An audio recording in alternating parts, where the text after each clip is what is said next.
This ground, anointed with perfume, strewn with flowers, adorned with Mount Meru, 4 continents, the sun and the moon. I imagine this as a Buddha field and offering. May all living beings enjoy this pure land. Idam Guru Ratna Mandalakam Niryataya. I go for refuge until I am enlightened to the Buddha, the Dharma, and the Supreme Assembly. By the merits I create through listening to the Dharma, may I become a Buddha in order to benefit all sentient beings. Sangye Chodang Soki Choknam La Jangchu Bardu Dakni Kyapsuchi Daki Chenyen Gi Pesunam Gi Dola Penshir Sangye Druparsho Sangye Chodang Soki Choknam La Jangchu Bardu Dakni Kyapsuchi Daki Chenyen Gi Pesunam Gi Dola Penshir Sangye Druparsho. Okay, you can set the prayer books aside for the time being. We'll do a short meditation before we begin the actual class. Give ourselves a chance to focus the mind a bit. And then on the basis of a few minutes of focused meditation, we'll set our motivation together.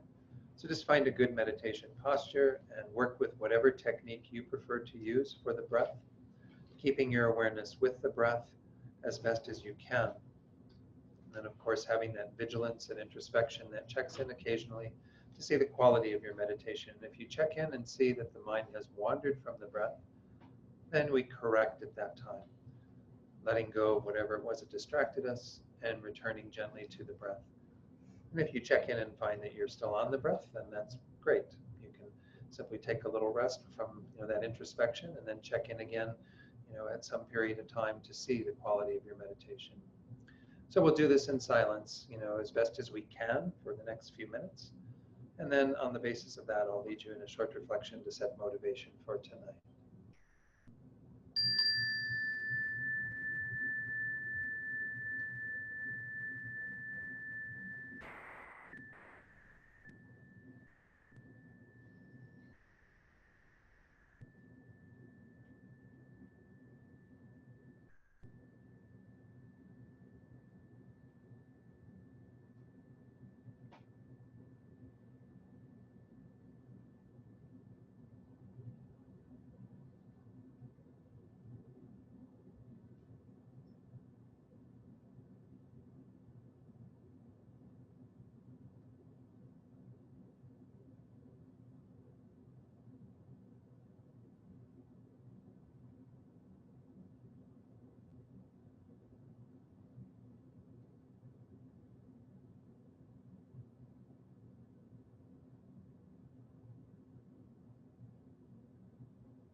So now let's set our motivation for being here tonight. We'll do this in a very traditional way tonight, going through the levels of the stages of the path, the Lam Rim, that encapsulate these different motivations that we can bring.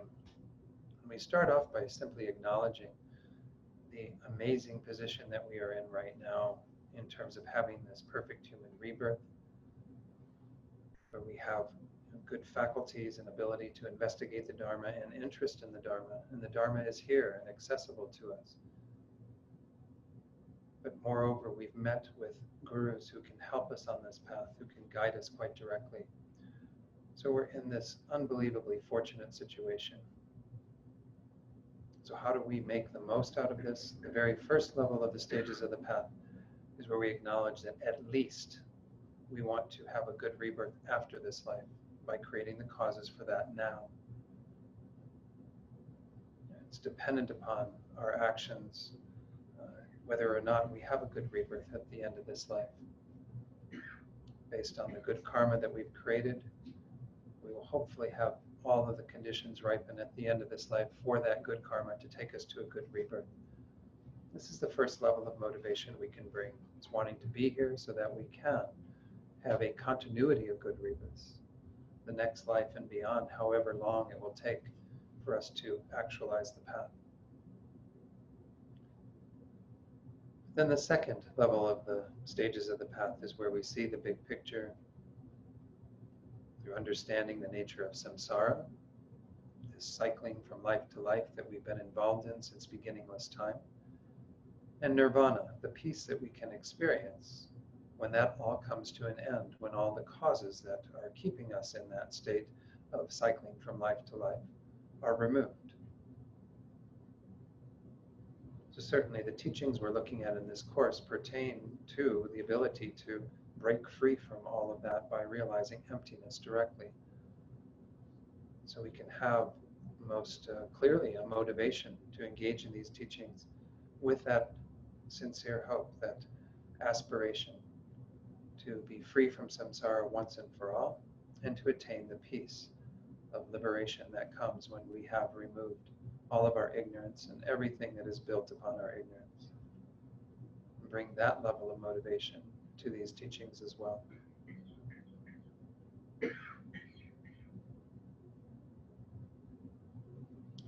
And then we arrive at the third level, the great scope. This is where we acknowledge that we're not alone in our predicament. Every other being in this world, in all realms of existence, still in the same state that we find ourselves in the state of samsara, going from life to life, under the control of these factors. And every one of them have the potential to be able to be free from all of that. So here we generate that compassionate motivation that thinks that we will do whatever we can to benefit other beings, to help them to find the happiness that they seek, to be free from the suffering they experience. And we will do this by dedicating ourselves to achieving enlightenment for their sake. And this is the motivation that we ideally bring to these teachings, because the teachings on emptiness are to help us to achieve that goal in particular.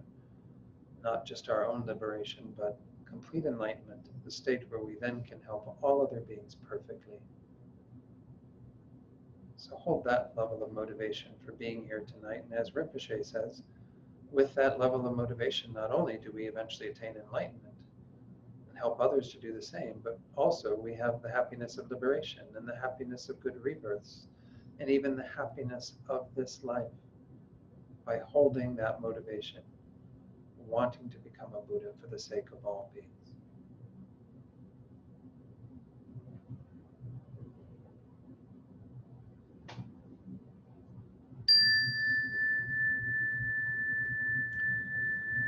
Okay, so it's about 7 o'clock here, so we'll do about an hour of a lecture and then we'll have some time for some questions. We're working our way through chapter 24. We're now back in the verses. We got it back into the verses last class after we went through the extensive explanation of the two truths. I didn't go through all of what's in Ocean of Reasoning, this wonderful work by Lama Tsongkhapa. but nonetheless, we've got a pretty good survey of the two truths and what they're all about. And now we've kind of come back into the text, beginning with verse 9 from chapter 24. Again, recall that in chapter 24, it started off with this, having explained previous to this, the whole concept of things being empty of inherent existence. Somebody comes forward at the beginning of chapter 24 and has a misunderstanding of emptiness. Is kind of, putting forward a view of emptiness which is essentially nihilistic, which is saying that things don't exist. If we go to verse 1 of chapter 24, this is the opponent saying this: if all of this is empty, neither arising nor disintegrating, then it follows that the Four Noble Truths do not exist. Kind of pointing their finger at Madhyamika and saying, because you teach emptiness in this way, well, then you've destroyed all phenomena. There's no arising, there's no disintegrating, there's nothing. So the Four Noble Truths can't exist. And they go on and say, then, you can't have any knowledge of the truth of suffering, abandonment of the truth of the cause of suffering, cultivation of the true cessation of suffering, the actualization of the true path. Those four truths none of the activities around them are tenable, and so on, kind of denying all the things that are taught in Buddhism. So that was how this chapter started. And of course, when we got to verse 7, was the first reply from Nagarjuna. He said, "You who speak in these terms have failed to understand the purpose of emptiness, emptiness itself, what it is, the meaning of emptiness. You are therefore harmed by it."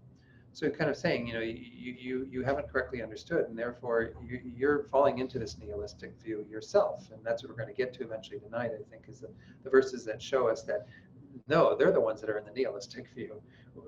The Madhyamika view that the Buddha taught in the Perfection of Wisdom Sutras is perfectly fine.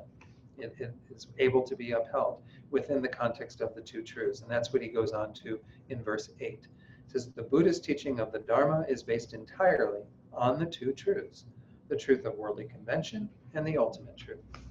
Recalling that, again, these two phenomena of the ultimate truth, which are all of, well, first let's start with conventional truth. Conventional truth are all of the things that are posited as conventionalities in our world through valid cognition, through saying, this is a chair, and this is a table, and this is a person, and this is a dog, and whatever the case might be. We identify things together with our ignorance. So it's not really that they're true, because they actually appear in a way that is contrary to how they exist, but nonetheless, they can be said to be truth in the face of that valid cognition, a conventional valid cognizer.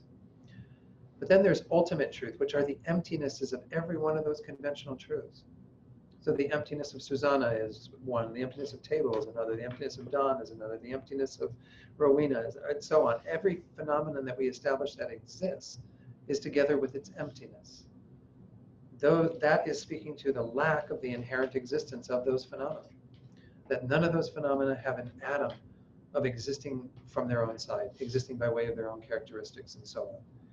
So I've been touching on this whole idea of, we did in addition do, I think, one more verse, which was 24:10. I'll read that in a moment. But in the meantime, I do want to cut away to a text that I've mentioned a couple of times that I keep forgetting to bring in, and I brought it in tonight. So some of you may have read this, Path to the Middle, the spoken scholarship of Khensur Yeshe Thupten, who was commenting on another text by Tsongkhapa, the Illumination of the Thought, which is the commentary on Chandrakirti's supplement to the Middle Way. Anyway, in this kind of introduction to the sixth ground, which is kind of what this focuses on, the sixth ground being that place where the perfection of wisdom is surpassing for the Bodhisattva. So anyway, don't need to go into huge detail on that, but I've been alluding to this text because he talks about what this mind realizing emptiness is like. We've been touching on that here and there, right, about this whole idea of it's like the object of emptiness and the subjective awareness merge into one, like water, fresh water poured into fresh water. So I thought it'd be useful just to go through a bit of what he says. This is pages 34 to 35, where he talks about this.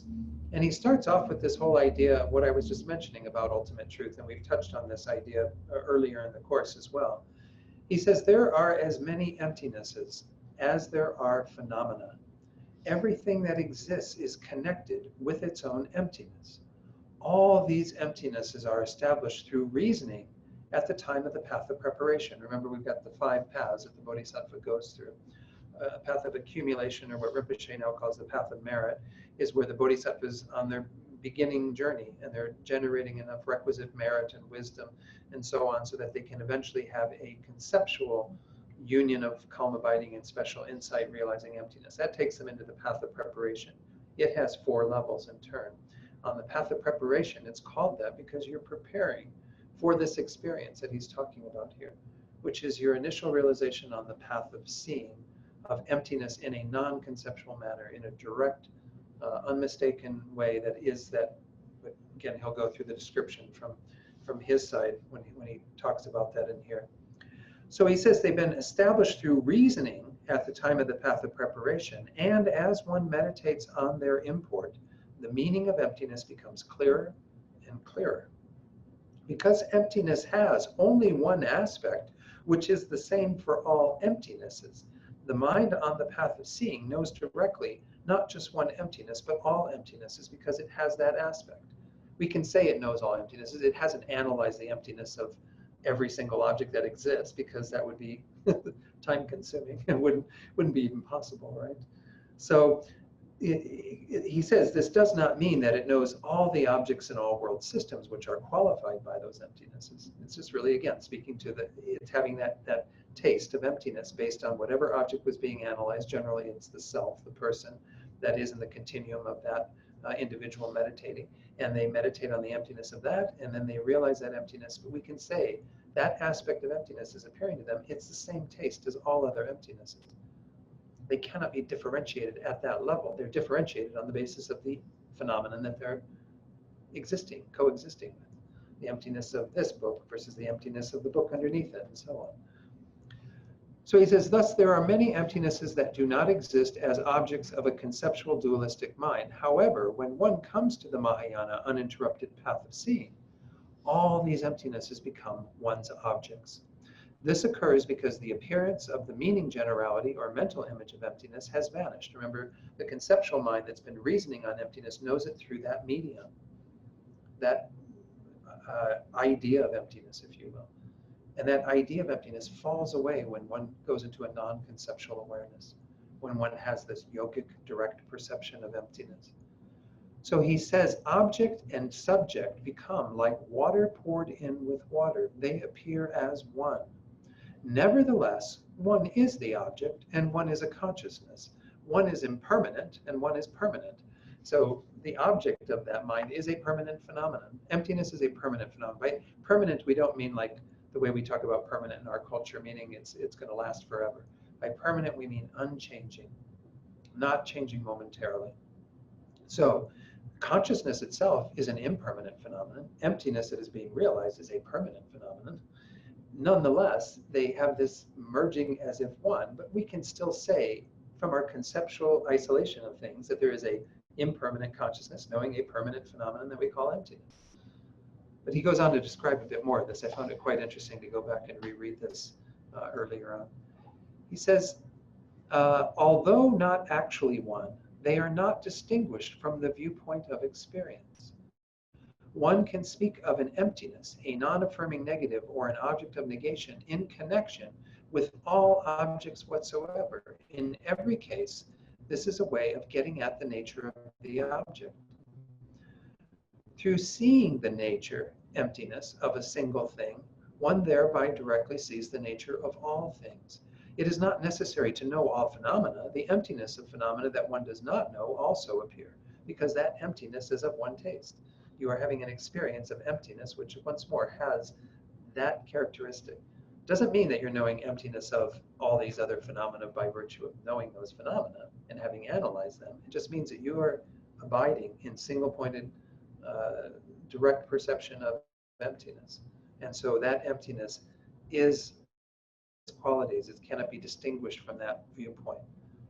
So he says this emptiness is like space in encompassing whatever phenomena exist. So they often use that term, space like emptiness, because space too is a negation. We think of space as being an affirmative phenomenon when we talk about it in terms of, the room or whatever, but it's in absence. It's a negation. Space is generally defined as an absence of obstructive contact. So in that way, emptiness also pervades everywhere, and it is an absence of inherent existence. No matter what phenomenon we posit through our conventional valid cognition, it is together with a lack of inherent existence, with an emptiness. That once more is of one taste in terms of all those emptinesses, but it is unique. It is a completely isolatable phenomenon that is the emptiness of this book versus the emptiness of the person, and so on. So then he goes on to say,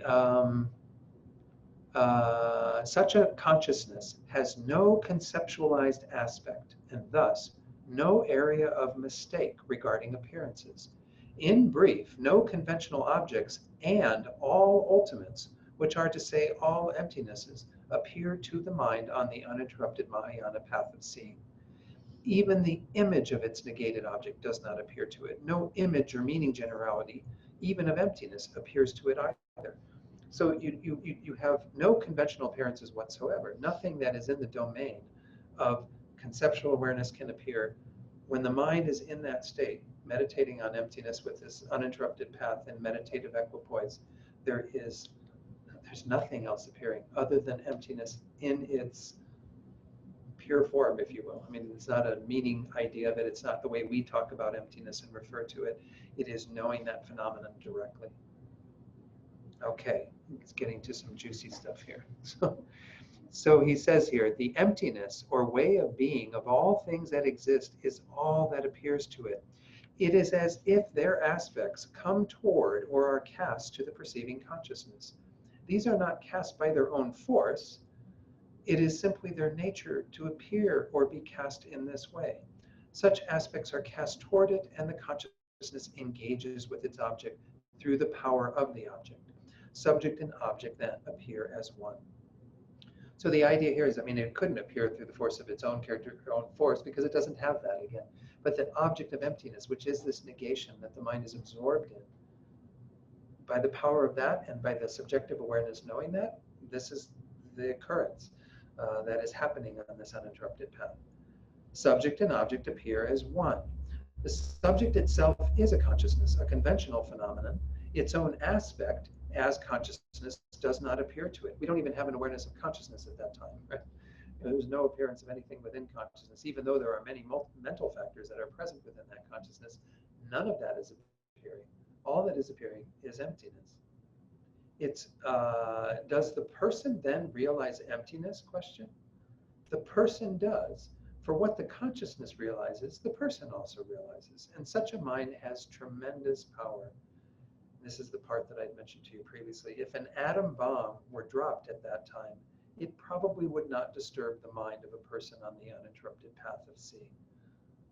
So you're in this, like, you go into this sort of tunnel of awareness where emptiness appears to you, and you are so in such a meditative state, merged with emptiness, that there's nothing that will really stir you out of that, they say.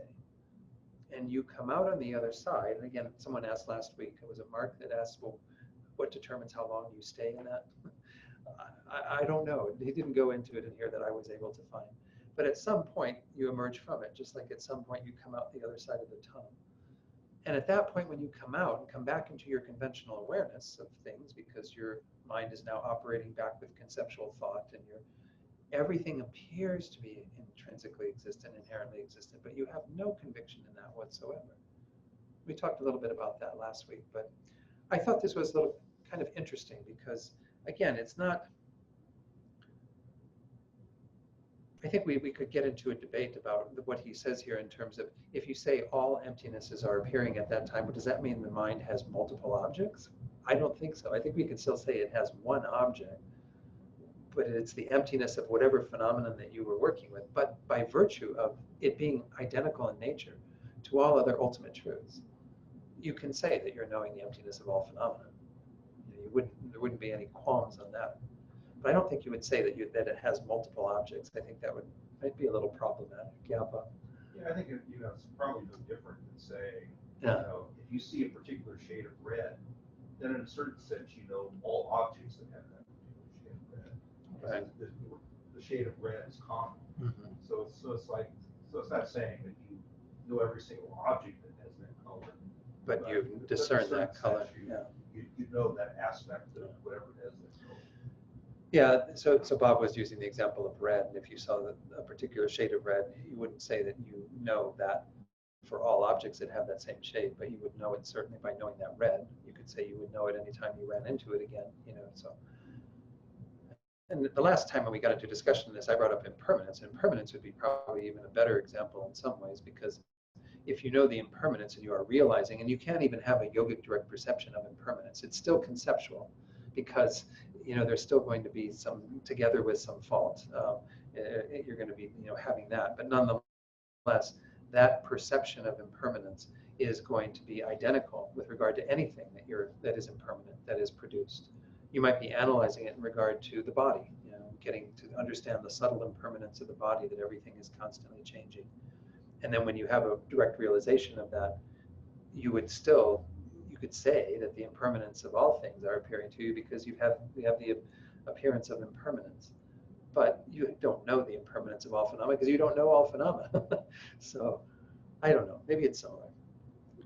So let me go back then to the text. I just thought I'd bring that in to share that particular passage, because I'd alluded to it, and just wanted to make sure that people had some direct words from Geshe Yeshe Tupten on that. So let's go ahead and get back into the text. And we're working now, again, I said we did cover verse 10. That was what we ended with last time, which was this third outline of the necessity of presenting the two truths. This is all within this whole idea of that. It was started with verse 8, where Tsongkhapa was kind of setting out that the argument that all these people put forward at the very beginning of this chapter rests on not understanding the two truths. If they understood the two truths, they wouldn't have those arguments. They wouldn't be saying that the Four Noble Truths don't exist and the Three Jewels don't exist and all these things don't exist, if they had true knowledge of the two truths. So the third topic, the second one was verse 9, why if you do not understand the true truths, you don't understand the essence of the scriptures. This third outline, that was verse 10, is the necessity of presenting the two truths. And recall that again, the gist of that one was, let's go ahead and read verse 10 together. Without a basis in the conventional truth, the truth of the ultimate cannot be taught. Without understanding the ultimate truth, nirvana will not be attained. So essentially, if we don't have conventionalities, conventional truth, we have no basis upon which to explore the concepts of emptiness, to teach them, to explore them through reasoning and so on. Everything the Buddha taught was taught in terms of the topic of emptiness for people to be able to eventually realize ultimate truth. He had to do that through conventionalities. He had to do that through conventional truth, through language, through terms, through all the various things that we have designated in this world that help us to get our heads around all of it. So we need conventionalities. We need conventional truth in order to know ultimate truth, as it says in the first two lines. But then without understanding ultimate truth and its meaning at the deepest level, then of course we can't attain nirvana. So this is a little cause and effect thing. If we don't have conventional truth, we can't have a knowledge of ultimate truth. If we don't have a knowledge of ultimate truth, we can't reach nirvana or any kind of pacification of our delusions and so on. Now we go into the fourth outline that is still within this whole topic of showing that the argument of these opponents rests on their not understanding the true truths. This is verse 11. The headline or the outline heading of this one is the error of misapprehending the two truths. Like what is it that is happening here when they misapprehend the two truths? What is the error that they're committing, the mistake that they're doing by virtue of that? So let's read verse 11 together. By viewing emptiness wrongly, a person of little intelligence is destroyed, like a snake incorrectly seized or a spell incorrectly cast. So they use this analogy of like if you had somebody who was going to handle snakes, but they didn't know the best way to handle snakes, where to grab them and how to work with them and what have you. Well, it's going to be pretty dangerous then, right? They could lose their life over a mishandling of a snake. So this is one thing. I mean, the last one, the last line spells out the other example, a spell that's incorrectly cast. That I don't know. Again, I don't cast spells usually, so maybe this is a better Harry Potter analogy or something like that. But I guess at the time of the Buddha, maybe in India and what have you, there were more people that did this sort of thing. We still have magicians nowadays that do various things. But nonetheless, this is kind of something we maybe not be able to apply completely, but we can get the snake one. So let me read a little bit of what Tsongkhapa says. This is on page 498 of the Ocean of Reasoning. It's a bit of a long section, but I'll see if I can go through this. There's a couple of verses that are cited that are really quite nice from Precious Garland to look at this whole topic. Lama Tsongkhapa says, a practitioner, having realized that ignorance gives rise to conventional truth, because again, conventional truth is established through the force of ignorance, not that what is established through ignorance exists, because ignorance has a false object, but it's saying that the mind together with ignorance posits the various things that exist. You know, our minds with ignorance have posited all the various things that we relate to in this world. And that it is essenceless. Conventional truth is essenceless, meaning that it has no inherent nature. Realizes that emptiness has the characteristic of being ultimate truth and does not fall into the two extremes. This is the whole point once more about this entire text. You know, this is the fundamental wisdom treatise on the middle way, Madhyamika, the middle way. It's the idea that you are between these two extremes. The extreme that we are currently in, that we could still be in if we aren't negating enough in terms of this object of negation, which is the extreme of reification, of holding things to exist in this kind of eternal, unchanging way, having inherent existence. And then we can fall into the extreme of nihilism if we go too far with our object of negation, if we negate mere existence along with inherent existence. So the Buddha found this middle way that is taught in the Perfection of Wisdom Sutras that helps us to not fall to either those extremes, the extremes of the reification, of permanence, of existence, nor the extreme of annihilation, nihilistic kind of view. So Tsongkhapa, goes on then to say, this is because the reason for grasping a nature as existing through its own characteristics, which existed previously but not thereafter, is not cognized now or at any previous time. So in other words, with the mode of realizing things that our ignorance has been involved in, that we are all still involved in if we haven't removed that ignorance, the object of that cannot be found. We cannot find the object that we're grasping at, that nature as existing through its own characteristics, to exist if we've applied this wisdom. So we have denied the extreme of permanence, the extreme of that type of existence that we are currently holding into. And the second part, because this does not undermine mundane conventions. So we won't fall into nihilism either, because at no point have you negated mere existence, mundane conventions. You've never gone so far in terms of that if you have found the true middle way.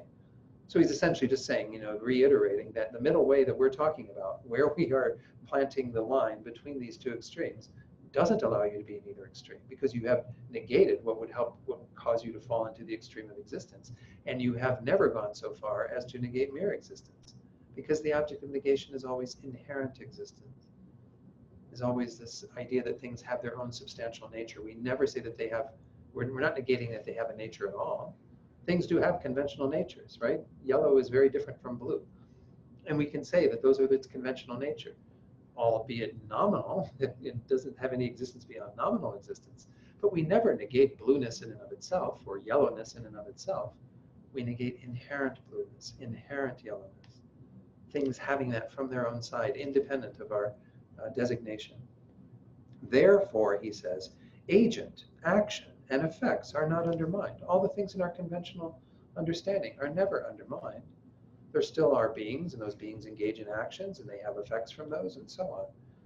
That practitioner does not fabricate things as ultimately existent entities, because he sees such things as actions and effects only in the context of essencelessness. So it doesn't, again, fall into that fabrication, that superimposition side. Then, because he understands that nothing exists essentially, and because, according to those who assert that things exist essentially, nothing such as actions and effects is possible. Maybe I read that sentence wrong, because it's got like a couple of semicolons in here. That practitioner does not fabricate things as ultimately existent entities, first, because he sees such things as action and effects only in the context of essencelessness. So he sees that these things are arising within emptiness and never having any inherent existence. Secondly, because he understands that nothing exists essentially, that you don't have any essential, he uses the term essentially for ultimately or for inherently in this translation. And thirdly, because according to those who assert that things exist essentially, nothing such as actions and effects is possible. So he's saying that if you were to subscribe to the idea that things do exist essentially, then you've actually fallen into a nihilistic bent. Because there is no way, and he's going to go on to talk about this, that you can have an agent, an action, and an effect if things exist inherently, essentially, intrinsically. They cannot be agents because they would be intrinsically composed in and of themselves, completely unchanging. You wouldn't be able to do anything. This is kind of where he's heading in terms of this whole analysis, just to show that within emptiness, as we're going to get to when we get to verses 18 and 19, everything is possible.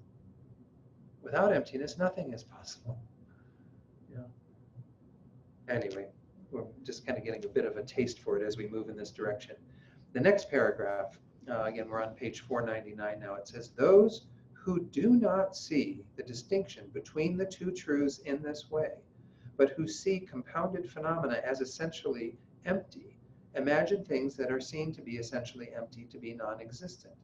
Alternatively, they imagine that some emptiness is truly existent, and as a basis for that, fabricate essentially existent things. So he's kind of getting it once more.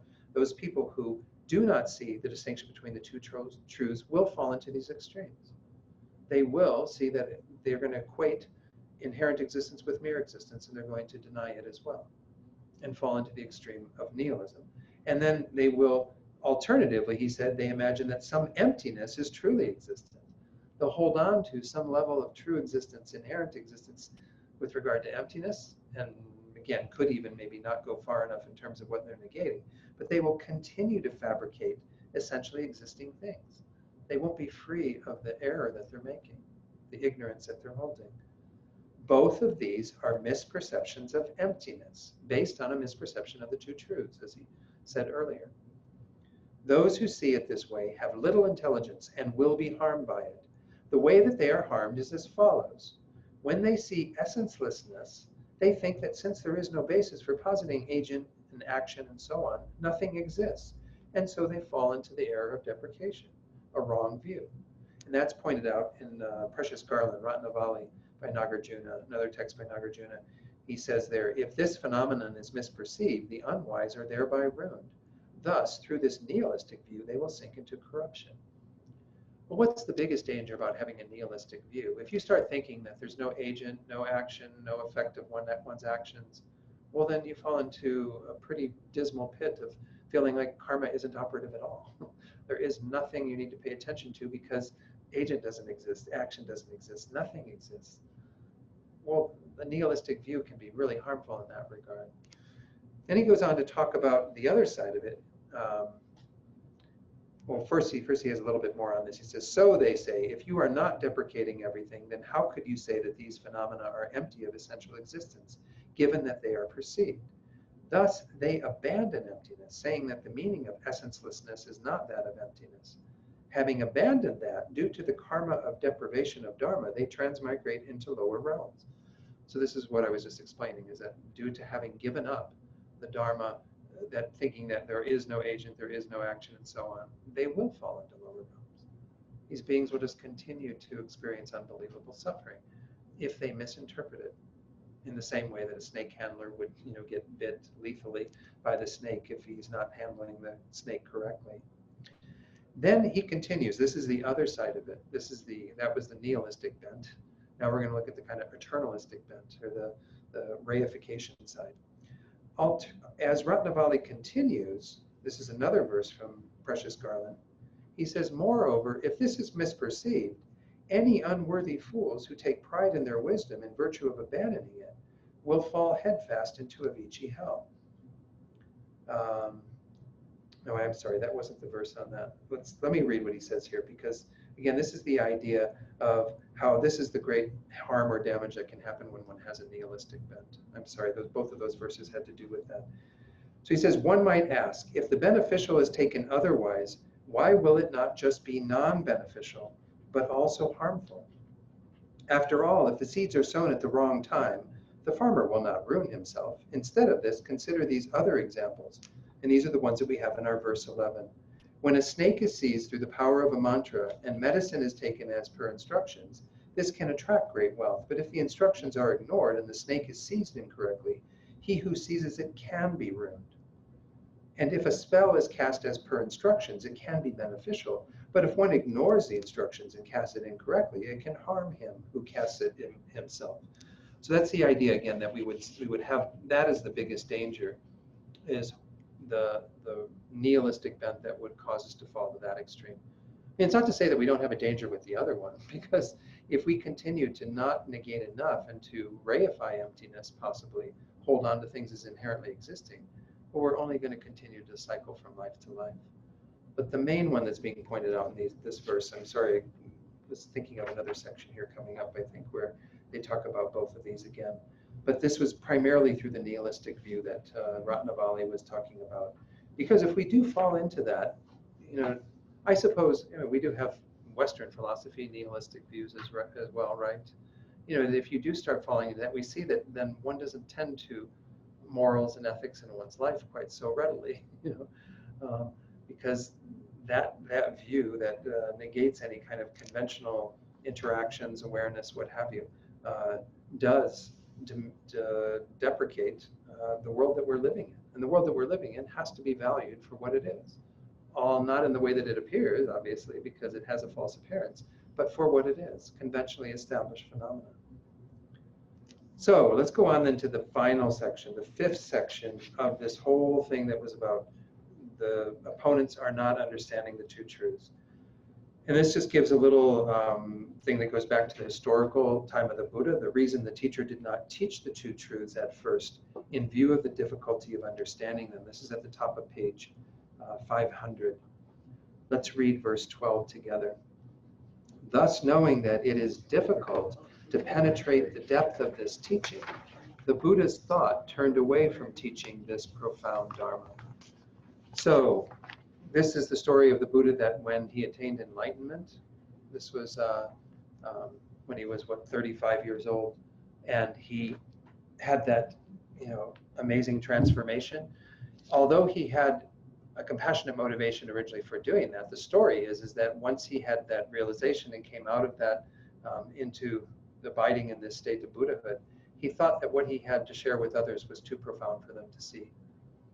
And then the story is that the gods of the Brahma realm all came down and appeared before him and said, but there are some among you who don't have such thick veils of ignorance, so please, for their sake at least, teach this holy Dharma.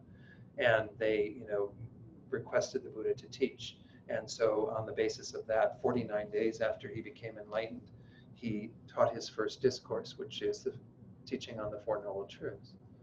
And of course, it wasn't a direct teaching on emptiness, but it was implicit within there by talking about how one attains the cessation of suffering and so on. So in this verse, we're looking at that story. It says, thus, when emptiness is misperceived, this is Tsongkhapa on page 500, he who misperceives it is harmed. And since those of little intelligence are not able to grasp properly the meaning of the way things really are, the teacher, after attaining Buddhahood, saw both the dispositions of sentient beings and the profundity of the Dharma. So he's, upon achieving that state, he had this omniscient mind that knew all of these things, including, the thickness of sentient beings' minds, and that we would have difficulty in seeing that profound truth of emptiness. So he says then, knowing that those of little intelligence would have difficulty understanding the profound Dharma of dependent origination, the mind of the transcendent sage despaired of being able to teach it. And then there's a little sutra passage that goes into that. I don't know that I need to read that, but it's the idea again that the Buddha, even at that time, thought that the profundity of emptiness was too difficult for beings to realize. I guess it's comforting in a way, because our own difficulties with it can be seen in that light. But yeah. I mean, I always find this sort of a remarkable thought that teaching Dharma could be harmful. Essentially, you're saying that if you teach Dharma to people who aren't prepared for that level of teaching, they could get the wrong idea and they could actually do things that would be harmful. So it's a very interesting idea. What for those online, Bob was saying, it's an interesting idea that teaching the Dharma could be harmful. But that's because, again, we are dealing with the potential to have a misunderstanding of that. That's why there is in the vows, in the tantric vows, I think it is, to not teaching emptiness to those untrained and what have you. But even in the presentation of the Bodhisattva vows, you're meant to be very, very careful in terms of not teaching Dharma to what they call an unsuitable vessel. And it's interesting, back in that book that I read from earlier, there is an initial section where they talk about the suitable vessel for the Dharma of emptiness. And Venerable Thupten Chodron, in one of her teachings, she said that one way to maybe help people to hear some teachings on emptiness who may not be ready, if you're kind of cautious in that regard, you want to teach on emptiness, but you're not sure that everybody in the room is going to get something and not fall into this dangerous precipice of nihilism, is to teach it from the point of view of dependent origination, because dependent arising speaks about how things exist, how they depend upon factors for their existence. It doesn't talk about nihilism. But as we're going to see coming up in these verses, dependent origination is the real meaning of emptiness, and emptiness the real meaning of dependent origination. They are kind of, again, the two sides of the coin that are referring to just how things do exist and how they lack any inherent existence or independent existence. So anyway, that's about all that we have to say about that verse, I think, is that this is just giving us, again, you looked a little quizzical, Rowena. I'm just thinking about how you talk about this to people who are, back to something like my kids.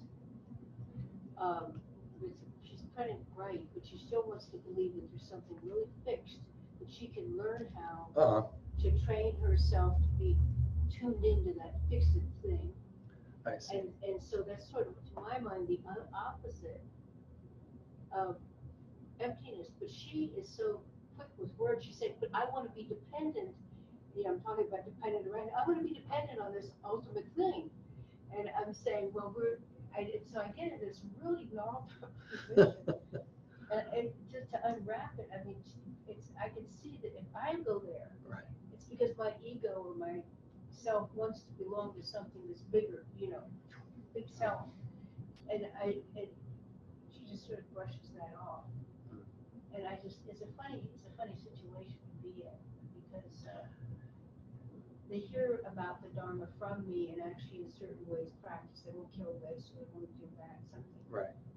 But then they ask questions. I'm not always capable of coming off with the right approach.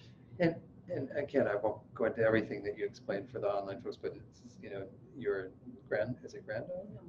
daughter, who is, having discussions with you and kind of still doing some reification of ultimate truth or something in that discussion. We want to be really helpful to others, but I think we do have to admit that a lot of times language even can become problematic with people, because we get so, I don't know, kind of, what's the word, insular in terms of our way of talking and looking at things, that sometimes even the language that we might use with another person might not convey the same meaning, because they haven't studied the terminology that we've been involved in. So it gets to be a very tricky, very hard thing. Maybe, like you said, better to spend time helping them to practice good morality, to practice the things that they need to attend to at this stage of their development. And at some point, they'll be more receptive and even more capable of discerning. Figure it out Yeah. further down the line, just from watching the cause and effect of your actions. So that's where I'm hoping at this point. What are the actions? What are the results you want from your actions? Right, right.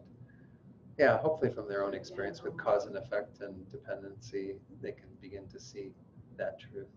Yeah, but I always think that a poor man's emptiness is studying impermanence. yeah, Because something is impermanent. Exactly. It can't be inherent existent. Yeah. It can't exist forever. Right. And in fact, I think there was even one sutra that seemed to sort of be using impermanence in that way. It's sort of the simple teaching of emptiness. Right. Because if you understand that everything is impermanent, I think you've gone a long way toward understanding emptiness. Yeah.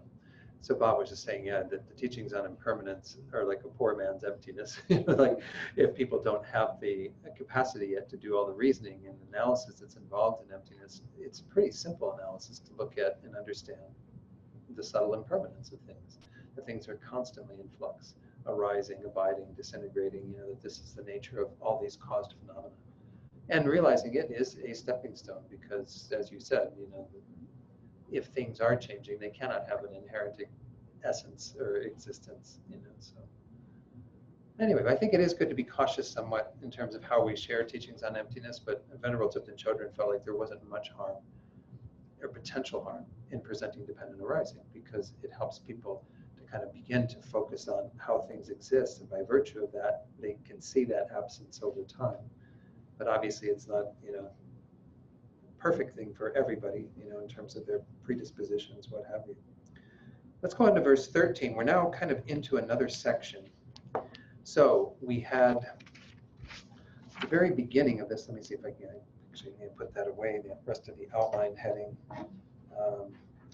from this, because I have my own kind of way I've summarized these headings for these outlines in Ocean of Reasoning. So chapter 24 started with an objection, and then it had the reply. Remember, the objection was those first 6 verses, and then we had the reply. And there was a first part to the reply that was showing that the opponent's argument is advanced without understanding the way dependent origination is in reality. That was everything we've looked at so far from verse 7 up through verse 12. Now we're going into the next section, which is the principal demonstration that we do not commit those errors. So we pointed out how they can't be understanding dependent origination and the 2 truths and all of that. That's why they're committing that error. And then we're going to now throw the error back on them and say, we don't commit those errors, and in fact, you are the ones that are committing those errors. So this section, it just has this one verse, verse 13. Let's read that verse together now. You've raised fallacious objections. Since they are not relevant to emptiness, your objections from abandonment of emptiness do not apply to me. So Nagarjuna is refuting back to these folks. I've just explained to you why you're putting forward these objections in an erroneous way, and therefore everything that you said doesn't apply to me. I am rubber, you are glue. that silly thing we said when we were kids. What you say to me, what you say bounces off me and sticks to you or something. I don't remember it that well. Sorry, that came to mind. So verse 13, the commentary from Tsongkhapa at the bottom of page 500 says, without a non-erroneous understanding of the 2 truths, many erroneous consequences are said to follow, such as, if all this were empty, there would be no arising or cessation, which we saw in that first verse, right? That was at the very beginning of this chapter. This argument is advanced without understanding the system of the 2 truths. Again, he's repeating stuff we've already seen tonight. And without comprehension of emptiness, the meaning of emptiness, and the purpose of emptiness. Remember, I talked about that back in verse 7. That Tsongkhapa or Nagarjuna was saying, you don't understand the meaning of emptiness. You don't understand emptiness itself. You don't understand the purpose of realizing emptiness. Therefore, top of page 501, this is not relevant to us who accept emptiness. Since you have said that the doctrine of emptiness is beset by many errors, you reject emptiness. But it is not tenable that these errors attach to our systems. That's essentially because of everything he's already explained. That we don't have those errors because this is how we explain emptiness, and this is what it means, and this is what the 2 truths are, and this is how we uphold a whole system for how things can exist in the midst of the emptiness that we teach. So then he goes on and says, you have charged us with errors by imagining that emptiness means the non-existence of things that can perform functions. However, we do not accept that, but instead construe the meaning of emptiness to be dependent origination. This is what I was saying we're going to get into, this whole kind of continuing explanation, that emptiness and dependent origination are speaking of the same thing from the 2 different points of view. From the way that we look at how conventionalities are existing due to dependent origination in the various levels, and then how they all are together with their own emptiness, their own ultimate truth. To conclude this part, he says, therefore, these refutations are not relevant to our system. The argument that in the Madhyamaka system, action and agent are not tenable is grounded in not understanding that the meaning of emptiness is dependent origination. Therefore, one should make an effort to understand this. So he's saying if you've misunderstood emptiness, you haven't really gotten dependent origination then either. You haven't really understood how things conventionally exist so that you can then uphold emptiness within that. Okay, that's the end of that outline. That was the second of these 3 outlines in this. The third one is how our system is not only non-erroneous, but also beneficial. So not only do we not make any errors with what we're saying, but it's quite beneficial to realize this. There's a positive side to all of this. If we engage in emptiness and realize it, we will have great benefit from that realization. And this is verse 14 that I mentioned earlier that I alluded to. Let's read our translation of that. For whom emptiness is tenable, for him everything becomes tenable. For whom emptiness is untenable, for him everything becomes untenable.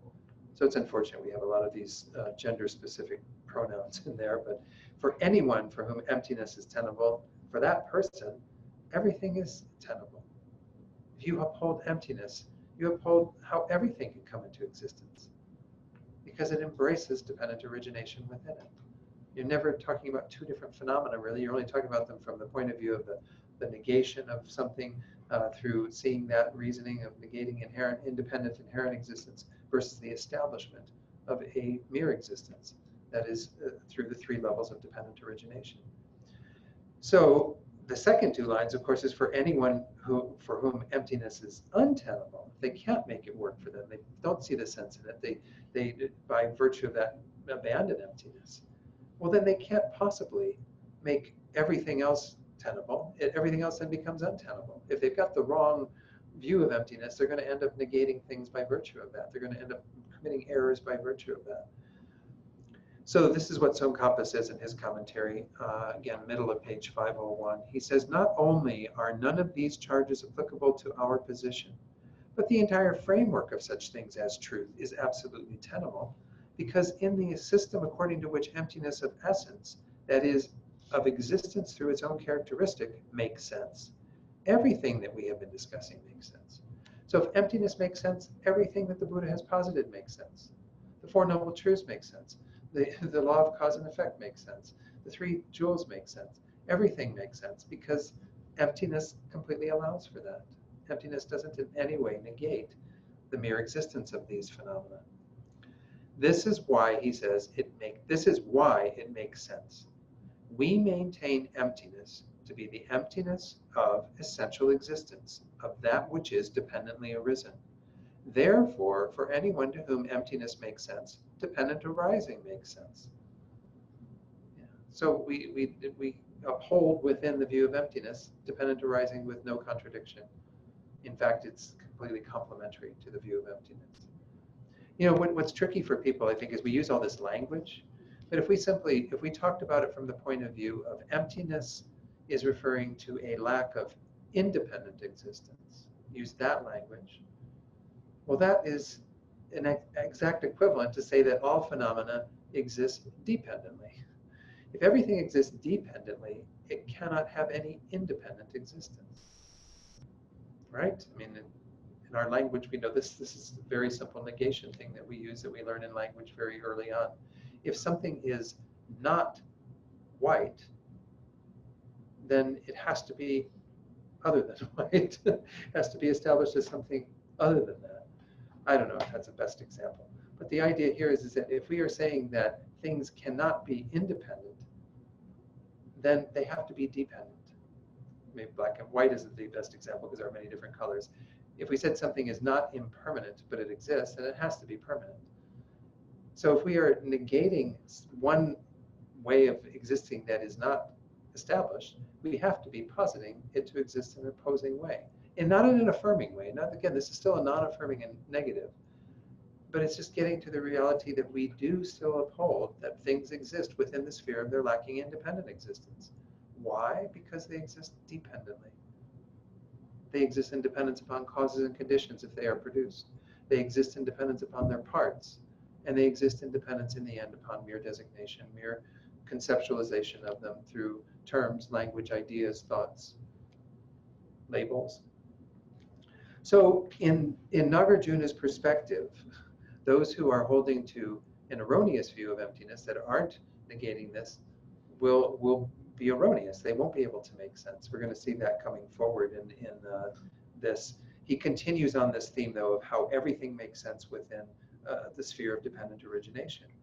The next paragraph says, only the dependent arisen suffers, meaning the First Noble Truth, Suffering does not make sense for that which is not dependently arisen. Since there is suffering, then, an origin of suffering, a cessation of suffering, and a path that leads to the cessation can make sense. And since these exist, knowledge of these makes sense. And since these four exist, the fruits and those who enjoy them make sense. Since those who have enjoyed the fruits and those who have practiced the paths exist, the Sangha makes sense. Since the truths exist, the noble Dharma makes sense. Since these two exist, the Buddha makes sense. Thus, the three jewels make sense. You're just kind of going back and reiterating everything that these people negated in the first 6 verses. It makes sense within the sphere of emptiness and dependent origination. That things still do arise in dependence upon their various factors and lack any independent existence. Then he goes on with this. He says, all mundane and transcendental or supramundane phenomena, the sacred and the profane, their effects and mundane conventions all make sense. The commentary explains that the reason that all of these make sense is that they exist, and that is also in accord with the Madhyamika system. Therefore, this does not mean that since they are said to exist, we fall into the extreme of reification, or that all systems need to be consigned to the perspective of others. So I guess he's really just reiterating that when Madhyamika establishes that things exist, they're not establishing them as essentially existent or independently existent, inherently existent. This is the real, I've talked about this before, but I think it's worth reiterating. This is the real jewel of the Buddha's teachings, is a system that, again, Tsongkhapa and Nagarjuna, others of that ilk, really help to define quite clearly, is a system whereby we can posit things to exist within the space of emptiness of inherent existence. The Buddha himself, of course, is the source of all this. I'm not leaving the Buddha out of it by talking about them, but it's due to certainly the ways in which Nagarjuna, Tsongkhapa, Chandrakirti expounded upon those ideas that we're able to really see the equivalency of these two concepts. Dependent origination, dependent arising, being that things do exist in dependence upon all those factors, and that they lack any independent existence, their emptiness. All right. That's the end of that section that, again, shows that how our system is not only non-erroneous, but also beneficial. Because once one has a complete understanding of this system of emptiness and dependent origination side by side, then one can uphold everything. There's no longer any confusion. That's why, again, we make those sort of prayers in the Lama Chopa about, being blessed to be able to see that these two are not contradictory, but actually complementary. That emptiness and dependent arising are totally in line with each other.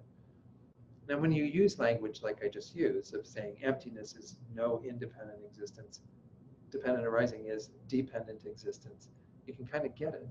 But nonetheless, it does take some working with these ideas to get the full import of what emptiness means, and the full import of what dependent origination means, for that matter. All right, let me just introduce this next section where, well, actually, let me stop here and do questions, because I am at a point where it might be good to see if there are any questions or comments before we move on, because this is kind of starting off a whole new section here. Yes, Stephen. So towards the beginning of your talk, Don, you read from The Path to the Middle, and one of the descriptions of the direct perception of emptiness was that perception of emptiness encompassed all of the specific emptinesses of each individual basis. And that is in the direct perception of emptiness. Correct. What I'm wondering is, how would that, you could also, from a conventional or from a conceptual point of view, say abstractly, well, I feel like, just as a regular person, I've realized the emptiness of that cup there, so that really isn't any different from any of these other emptinesses. How would you contrast that type of conventional realization or abstraction of the emptiness of all things? How would you contrast that with what is experienced in direct perception? I know that perhaps, I know I haven't had that experience. But maybe based on the text that you read to us. Well, so Stephen's question, for those who are online, is in that earlier passage about the emptiness of all phenomena being the aspect that appears to that wisdom, knowing emptiness non-conceptually on the path of seeing in that uninterrupted path. What is the similarities or differences between that and when one is realizing emptiness still conceptually prior to that, say on the path of preparation, and one is realizing emptiness of one phenomenon, but having the understanding that that emptiness is of the same taste as the emptiness of all phenomena. Well, again, because it's one is conceptual, if the latter one and the other is non-conceptual, they get to be kind of hard to compare because you are knowing them all through a meaning generality at that point. The emptiness that you are understanding of whatever phenomenon you're analyzing, the idea that it's the same emptiness as others, it's still conceptual at that point. That's the overlay that you're putting on it at that juncture. So you don't have yet that direct experience. So I don't know. I mean, I'd say it's a helpful thing to get you there, just like all of your work on emptiness conceptually is the ladder through which you finally get to that apex of understanding emptiness non-conceptually. At least in this school, this is the Tibetan Buddhist tradition and what have you. That's a big part of it, is trying to encourage people to have the conceptual understanding and enhance it, and even have the awareness that you're pointing to, that I'm realizing the emptiness of this one thing, but it's the emptiness of all things, in that it is the same aspect or characteristic just applied to different phenomena. So I think there's some similarity in that regard, but they often say that, what's the phrase? It's the difference between tasting the bark of the sugar cane and tasting the actual cane inside. You're not going to get the full taste of it through just the bark. I've never tasted the bark of a sugar cane, but the actual taste of the sugar would be very different. Yeah. So experientially, it's going to be very different, because we don't even know what this whole thing of a yogic direct perception is. I mean, what that kind of a movement into that experience is like, and coming out of that experience. But as I mentioned last week, I think we will know it when it happens. But I think there's benefit, definitely, to having those understandings before. But I couldn't speak to differences other than what I pointed out, which is that one is still going to be quite coarse because it's conceptual, and the other one is going to be extremely subtle and life-changing, existence-changing. Bob, were you going to add something on this before I go to Mark's question? Yeah, I was just going to say, I think, to me, clearly, if you say that emptiness means the lack of inherent existence, right. Then if you say the book lacks inherent existence, the table lacks inherent existence, right. There is an obvious similarity, and there is sort of an obvious same taste in that sense. My only guess would be that the direct realization would be such a profound realization that when you did this sort of analogy, it just had such a much huger impact on you. Right. Yeah. So Bob was just saying that the direct realization will have a much more profound impact by virtue of that, whereas the conceptual understanding, it can affect us, absolutely. Beginning to see the emptiness of all phenomena is pretty amazing. But when you have that experience, it's, like I said, life-changing, existence-changing, I imagine, from what was explained here. Yeah. I think that if I say the cup there is empty, mm-hmm. in an analytical way, there's a part of my brain, which is the part that generates concepts, and it's like a pair of vice grips. Whatever it looks at, it just goes. You will be this, you will, Right. you will exist, even though you might analytically know it doesn't. I would hope that it would be possible to look at the world without those vice grips interfering with everything, Yeah. And I think after the direct realization of emptiness, it's so Mark was using the analogy of this being like vice grips that even while we might have some strength to our understanding the emptiness of a cup or the emptiness of a person, we still keep going back to that adherence, that grasping at intrinsic existence.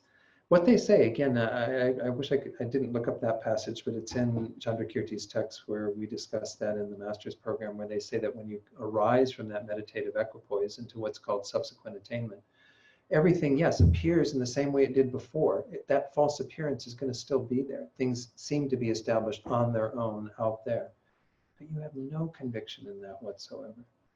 It would be comparable to being a lucid dreamer every time you went into your dream state. That everything that appeared in your dream, you would be able to go, wow, that's just a dream appearance. It doesn't exist in the way it appears. It's not identical to that, but it's comparable. To have that level of awareness all the time. All these things keep appearing like they exist inherently, but I have no conviction in that at all. I've seen that these are all illusions, that this is not how things exist. Or illusory, I guess is the better way to put it, not just illusion, illusory. Yeah. Yeah, so yeah, that's helpful to hear that it's experiential. You know, we talk about taste, and it kind of reminded me of a text you read from, I don't know if you read from it, Guy Newland's Introduction to Emptiness. Mm-hmm. When he talks about the two truths, he talks about them like different the two radio stations. Yeah. That just came to mind as well as we were discussing it. People were talking about the differences, and it seems that's helpful for me too, because I can imagine, like in the olden days when you had a television set and the channels kind of overlapped a little bit, or a radio set, and you could see a ghost of the other station, and then eventually you tuned it, and one station disappeared and the other one just came in clear. Right. Yeah, Stephen was like mentioning. You're tuned into and what you're receiving is right. The emptiness. You know, the vice grips are left behind in the workbench, and you're just picking up a completely different wavelength. Well, and this is where, when Guy Newland uses that, I could bring that book in next time. We could discuss it a little bit more, but he uses the idea again of these two channels. Channel A is all conventional truth all the time, and the channel B is all emptiness all the time. You know, and we don't even know that there's another channel until you tune into it. You know, we think that how things exist in channel A is how they've always existed, and this is why, again, you have to have some questioning of reality to even get you to investigate, is there another channel? And then you get to that. But yeah, I like your idea. We can, when we do tune into B finally and get that, then we're totally absorbed in B. We don't have the appearance of A at all. You know, A is not happening. But then when you come back to A after having realized that there's a channel B, then you have a different understanding of the things that exist in channel A. He explains it better, Guy Newland. I don't have all the exact words of his analogy, but he finds that a very useful one. I know Tony's got his hand up, but are there any questions from those online, Susanna? Do anything? No. Okay, Tony. Or comment or whatever. More of a comment for what value it may have or what disturbances it may create. I'll just go from my own personal experience. And this doesn't happen to me every time I sit down to meditate, but it has happened. And it's created a crack in what I commonly perceive to be the nature of reality. So in meditation,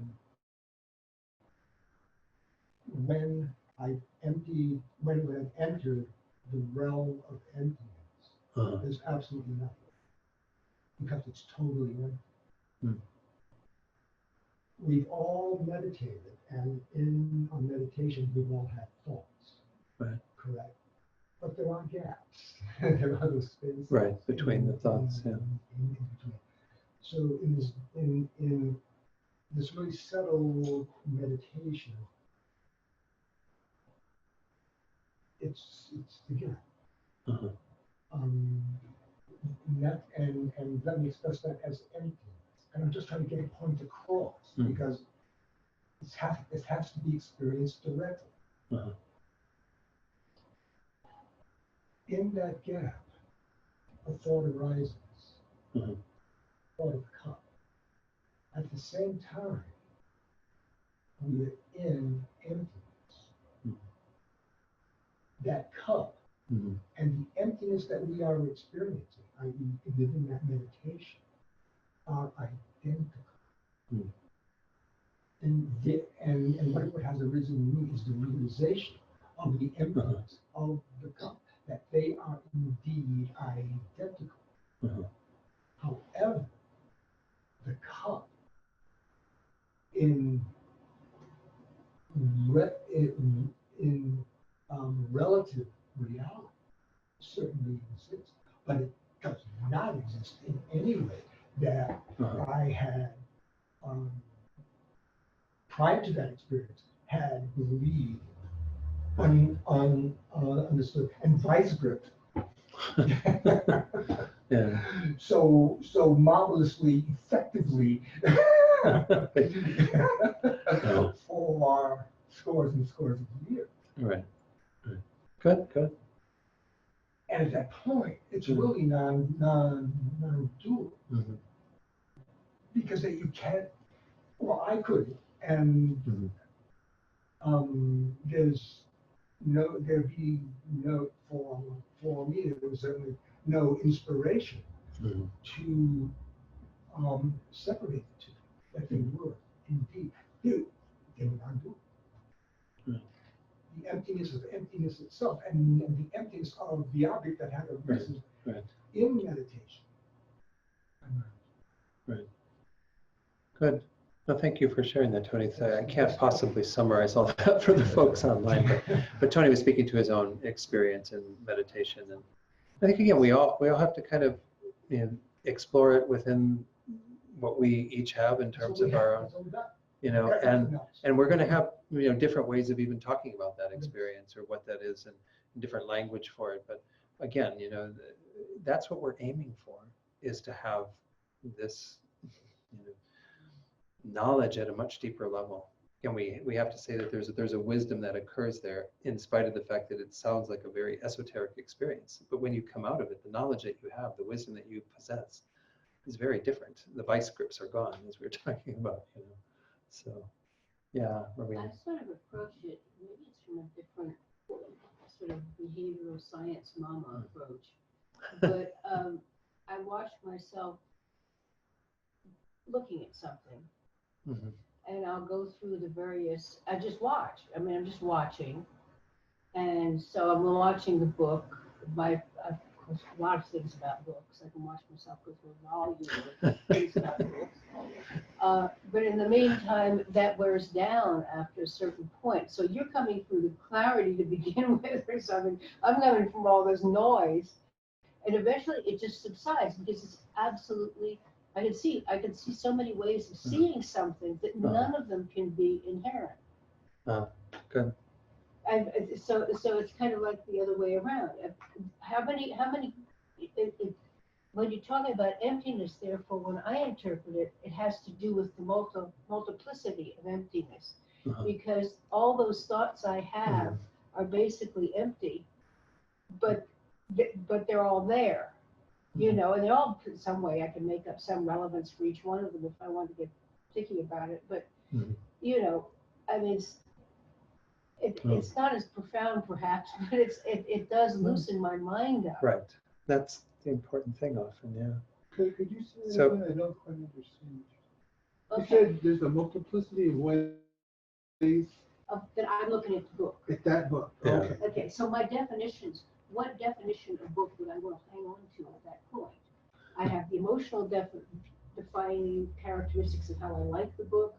I have some knowledge of the content of the book. I might know the publisher or the publishing date. What the heck does that mean? It's still an object that I'm reacting to, and I'm watching my reactions define something. And it means that therefore, those are my reactions defining something. What does it have to do with the Doesn't book? have it- I mean, it's just Yeah. kind of, it's a funny, So Rowena, for those online again, was describing a different process that you find in your meditation, but it gets you to some loosening up of the identity of the book on the Yeah. basis of seeing all the various perspectives and ways that we could. it's not just Look the at the book, book but and, my yeah. own looking at it and realizing that,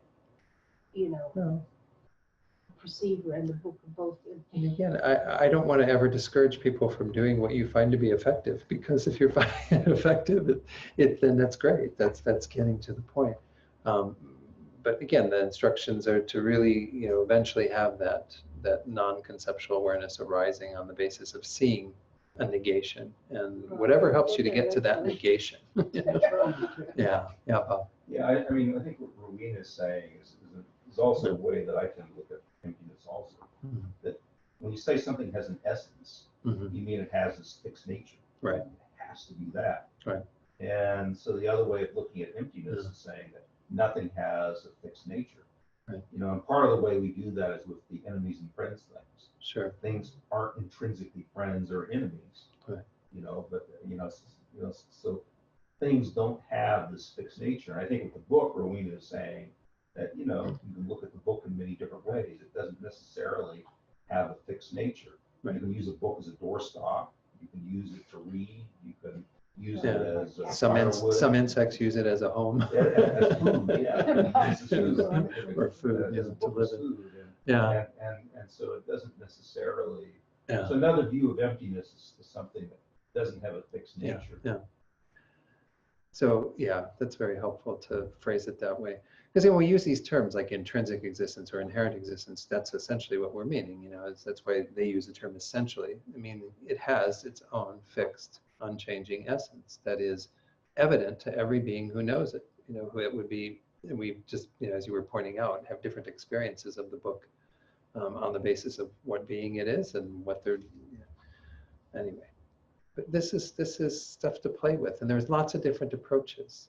You know, the traditional ways that we hopefully have a little more time towards the end of this course to do a couple of evenings where we do some of the meditations together that are taught in this tradition to help you to get to that place of seeing the lack of inherent existence of a person or some other phenomenon. But, so good. Well, I think this took us pretty much to about our 8:15. We've got a minute or two. Any final comments or questions? Yeah, Jakadama. Are those meditations in that book? No, we do have the meditations in a written form in the Discovering Buddhism module 12, I think is where they're usually distributed. But if I do the meditations, I'll try to bring in something, one of those, or some other written form of it that you can take home and use. Yeah. And do Buddhist meditations, do they have a mantra or no mantra? And the question was, do Buddhist meditations have a mantra? Well, there are some meditations where you're doing certain practices, a mantra may be a part of it. There is a mantra for the perfection of wisdom, which is the mantra of Prajnaparamita that we recite with the Heart Sutra. But usually we don't do the mantra as much in the analytical meditation. The analytical meditation is a way to go in and do the actual investigation, you know, to say, okay, let's look at this sense of I that we think is a fixed, you know, independent essence of me-ness that I think is here, that I'm adhering to and my whole life rotating around, and to see whether that actually exists in that way. Kind of refute that level of existence that we are fabricating on top of the I that really just exists in a very nominal way. So anyway, the analysis is, that one is called the 4-point analysis. And if we have time, again, I'll do that. If I don't have time, then I can at least give you the meditations and you can work with them. But yeah, they are explored definitely in that course that we will get into. I think Geshe Sharab will probably teach that, possibly. I don't know. When Geshe returns, Deep Discovering Buddhism will continue as far as I know. And so he'll probably teach on that module coming up. And one of the best books, I didn't bring it in with me tonight, I was looking at it earlier today for a beginning view of emptiness in my estimation, is His Holiness's book that he wrote with Jeffrey Hopkins called How to See Yourself as You Really Are. And we have a few copies, I think, in the library as well. And he gets into some of the meditations there. There's his whole explanation, and then they're kind of highlighted at the end of each chapter as like a point-by-point meditation. Maybe not in as much detail at that point, but certainly there's enough detail in the book to be able to explore some of these. But he uses also, I mean, the reason of dependent arising is a reasoning that will get you to emptiness as well. Because when we come to see the dependent nature of everything, we do implicitly see that things don't have an intrinsic nature. Because the things that arise based on causes and conditions, we see that changes over time. That if there was a lasting, eternal, fixed essence, it would always be that. The seed would always be seed. It could never become a sprout, and then become a sapling, and then become a tree, and then become, you know, all the fruit of the tree and what have you. All that whole process couldn't take place if things existed independently, on their own, self-established. So again, this is hopefully we'll have some time to look at that as part of this course too. We've got a number of verses to get through yet. So from this, we got through 14 tonight. We'll continue on in the next class. I may not spend as much time on all of this, and some of these sections, again, they do kind of get lumped together, and it's a little easier to go through them, but let's do the prayers. Find my prayer book here. Page 235, again, whichever version of the prayer book, I think that's the same page, 235, for the first two verses there, two prayers, where we dedicate all the positive potential we've created through being here in this class to the attainment of enlightenment for the sake of all beings. So all beings will benefit from what we've done here tonight. And then the second verse where we recall that mind of bodhicitta that we meditated on at the beginning of class, and how important it is that we continue to develop that mind in our own hearts and help others to generate it as well. Due to the merits of these virtuous actions, may I quickly attain the state of Guru Buddha and lead all living beings without exception into that enlightened state. May the supreme jewel bodhicitta that has not arisen arise and grow, and may that which has arisen not diminish but increase more and more. Turn forward then to 244, and on page 245 of the books that we have here in the Gompa is a paper-clipped, more recent prayer for His Holiness that Rinpoche wants us to do. So we'll do that first, and then we'll do the prayer on 244 for Lama Zopa Rinpoche. As we recite these two prayers, as usual, think about creating the causes and conditions for all our gurus in whatever tradition, spiritual teachers, in the variety of traditions in this world. If they are helping others to have happiness and peace, to practice morality and so on, we pray for their good health and long life, and that we and others will always have perfect guides in all our lives. The wish-granting, wish-fulfilling jewel, source of every single benefit and happiness in this world, to the incomparably kind Tenzin Gyatso I beseech, may all your holy wishes be spontaneously fulfilled. You who uphold the subduer's moral way, who serve as the bountiful bearer of all, sustaining, preserving, and spreading Manjunath's victorious doctrine, who masterfully accomplish magnificent prayers, honoring the three jewels, Savior of myself and others, your disciples, please, please live long. And then conclude by dedicating for anyone that you're holding in your heart right now. Might be thinking of parts of the world or things that are going on in terms of damage from the environment or epidemics, what we're dealing with, coronavirus in this world right now. We can have those sort of general thoughts towards beings that are experiencing those types of suffering. We can also think about those who we know in our lives who have illness, who have obstacles, who are dying or who have died, and send this positive energy out to those beings specifically so that it becomes a cause to remove their suffering and have everything that they need to find true peace and happiness. And by virtue of what we've done here tonight, may all beings find that same true peace and happiness. All right, thank you all very much.